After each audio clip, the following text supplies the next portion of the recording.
It's Tuesday and you're watching LeAwesomeCollab. My name's Karina and I'm your host every Tuesday.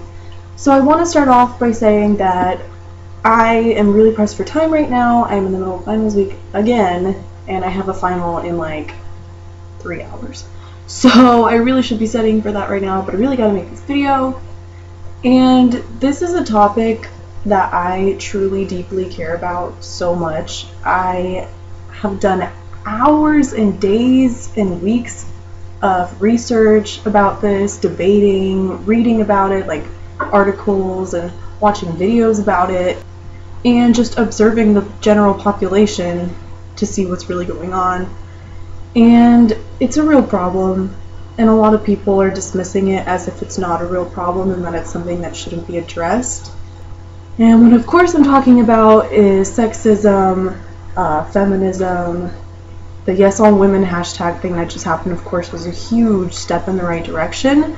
Of course, a lot of people know about the whole Elliot Rodgers shooting. I don't even know if I really need to explain it because it was all over the media. Basically, he had a very, very thought out plan to massacre a large group of girls / women because they wouldn't sleep with him, etc., etc. He actually showed up at the door of a sorority house, pounded on it with a gun in his hand, and the only reason that there isn't a bunch of killed sorority girls right now is because they refused to open the door, and that is absolutely terrifying. And a lot of people just wanted to dismiss it as, well, he's mentally ill, he's insane, like no normal person would ever do this. And it's like, of course he had mental issues, of course there was something wrong going on in his head.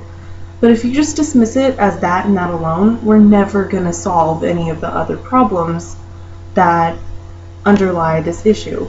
And the main issue that was rooted in this incident was misogyny. If you don't know what that means, it is the hatred of women. And so while I don't really want to take this video and use it as a chance to explain that situation, because it's just so complicated and it's so terrible that I don't even feel like I have the right to really speak about it extensively, I really want to address what happened afterwards, which was the Yes All Women hashtag going around on Twitter. And the initial tweet that started it all, the main premise, the whole thing, was hashtag Yes All Women, and then the rest is have been sexually harassed by a man in their lifetime. Yes, all women have been sexually harassed by a man in their lifetime. That was it. That was the main premise. That was it. That was the thing.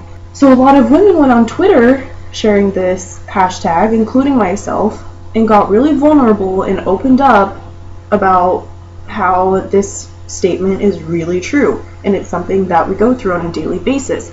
A lot of women were sharing stories of their rapes and like their sexual trauma and just the things that they have to deal with on a daily basis walking down the street. And while of course a lot of them got support for it and were praised for being brave and sharing their story, like I personally received quite a few tweets back, like degrading the story that I was trying to share.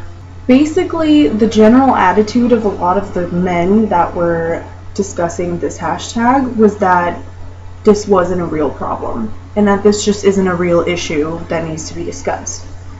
And then this other hashtag emerged, hashtag Not All Men, which completely skewed the argument and made it into something that it was not about. It was about, yes, all women have been harassed by a man. It never said all men harass women. It was really disheartening to see that, you know, something that important that we were finally getting the courage to open up about was turned around and made about men, which is something that I've seen happen a lot in debates about feminism and sexism and etc. You know, there'll be someone talking about their experience as a woman, and just basically the reasons that it sucks to be this gender. And I will immediately see a man jump in, or a guy or a boy or whatever, and be like, oh, what about men? What about men's rights? You know, we have problems too. It's like, of course you have problems, but we're not talking about you. Men have had the upper hand in society forever. Literally all of history. The only argument I feel like I really need to present to emphasize that is that there have been 46 male presidents and there have been 0 female. Let that sink in for a second. It's legal for a woman to run for president. Yet it's been years and years and years and years since this was legalized, and there still has not been one woman president. That's because sexism, yes, is still alive and well. Even Hillary Clinton, who's been, discussing running for president, people have been speculating if she's going to run. Something happened recently where, she became a grandmother, and everyone was talking about it in the media, oh, is this going to affect her run for presidency, and la la la la. And it's like, when have you ever heard the media be like, well, he's going to be a grandpa soon, better watch out, he might not be able to handle the presidency. No. I'm getting really stressed out because I have so much to say and not enough time to say all of it. What I'm trying to say is that the systematic oppression of women is a very real thing. History has put women in their place. The way women were raised throughout all of history, just to be the moms and the wives and stay at home, clean the house, don't go outside, don't participate in politics. White men legally, technically, gave their slaves the right to vote before they ever even thought about giving their wives the right to vote. I also want to address street harassment, which is a really big issue. And I know a lot of guys think that it's not a big deal. A lot of guys don't see it as street harassment. And what I'm talking about is when you see a girl on the street you think is hot or whatever, and you say something to her about it. You let her know that you think that she's attractive. This is either by, staring at her, whistling, honking in your goddamn car, or just saying any statement about the way she looks. Just the other day, I was getting off of work. It was 1 o'clock in the morning. I was walking by myself to my car. This guy, late 20s or something, comes out of one of the buildings next to me, looks at me for less than a second, and immediately goes, "Hey, beautiful," which I replied back with, "Don't talk to me like that." And he said, "Oh, I'm sorry you're having a bad day." No, I was actually having a pretty great day until a stranger creepily said hi to me by myself at 1 o'clock in the morning. What do you think I'm going to do? Stop and say hi? "Oh, thanks for the compliment, stranger, at 1 o'clock in the morning. I'm all by myself, but I'm going to sit here and talk to you." Wow, thanks. No. Street harassment is not flattering. It's creepy. It's really uncomfortable. Getting hit on in general is just really uncomfortable. Why do you need to make it your business to tell someone what you think of how they look? We don't want to hear it. We don't care what you think of how we look. If you think we're attractive, keep it to yourself. The only person I ever want to hear call me hot is my boyfriend, if I have one. And a lot of girls and women are really insecure about any one thing in particular.